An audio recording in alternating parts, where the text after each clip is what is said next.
രാവിലെ മഴ, ഉച്ചയ്ക്ക് ഷിഫ്റ്റ് കഴിഞ്ഞിറങ്ങിയപ്പോഴോ നല്ല വെയില്. അതെ, ഇനി അവന്റെ വരവാണ് സ്പ്രിംഗ്. ഇന്ന് റൂമിലെ ചേട്ടൻ നാട്ടിലേക്ക് പോവാണ്. നാട്ടിൽ നിന്ന് ഒരുത്തൻ റൂമിലേക്ക് വരുന്നുണ്ട്. എന്നാ പിന്നെ രണ്ടുപേർക്കും കൂടെ ഒരു ദം ബിരിയാണി ഉണ്ടാക്കി കൊടുക്കാന്ന് വെച്ചിട്ട് നേരെ കടയിൽ പോയി സാധനങ്ങളൊക്കെ മേടിച്ചു വന്ന് ചെറിയൊരു ട്രാൻസിഷനിൽ ഡ്രസ്സൊക്കെ മാറി സെറ്റായി.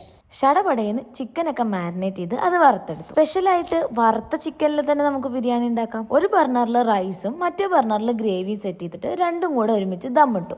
ഒന്നിനൊരു കുറവ് വേണ്ട. മല്ലിയിലയും പുതിനയിലും ഒക്കെ നല്ല വാരി വെതറിയിട്ടിട്ടുണ്ട്. എത്ര പേരിങ്ങനെ ബിരിയാണിക്ക് വേണ്ടിയിട്ട് വറുത്ത് വെച്ച കാഷ്നട്ട് വാരി കഴിക്കാറുണ്ട്. എല്ലാം കൂടെ വേഗം സെറ്റ് ചെയ്ത് ഇനി കുളിച്ചൊരുങ്ങി എയർപോർട്ടിൽ പോകണം. സംഭവം ഞാൻ എയർപോർട്ടിൽ പോകുന്നത് ഭയങ്കര ആകാംക്ഷയിലാണ്. ആരാ വരണേന്ന് നിങ്ങൾക്കും ഒരു ആകാംക്ഷയില്ലേ? അതിനു മുന്നേ ബിരിയാണിയുടെ ദമ്മൊക്കെ പൊട്ടിച്ച് നോക്കിയപ്പോഴോ വാ കിടു. ഞാൻ ഉണ്ടാക്കിയോണ്ട് പറയല്ല, എന്താ ഭംഗി. പിന്നെ അതിൽ നിന്ന് കുറച്ചെടുത്ത് കഴിച്ചിട്ട് നേരെ വിട്ടു എയർപോർട്ടിലോട്ട്. അവിടെ ചെന്നപ്പോഴോ പോസ്റ്റ്.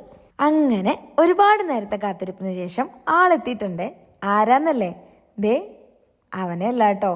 ദേ ഈ കാണുന്ന 2 പെട്ടി വീട്ടിൽ നിന്ന് കുറച്ച് സാധനങ്ങൾ കൊടുത്തു വിട്ടിട്ടുണ്ടേ. ബാക്കി നാളെ.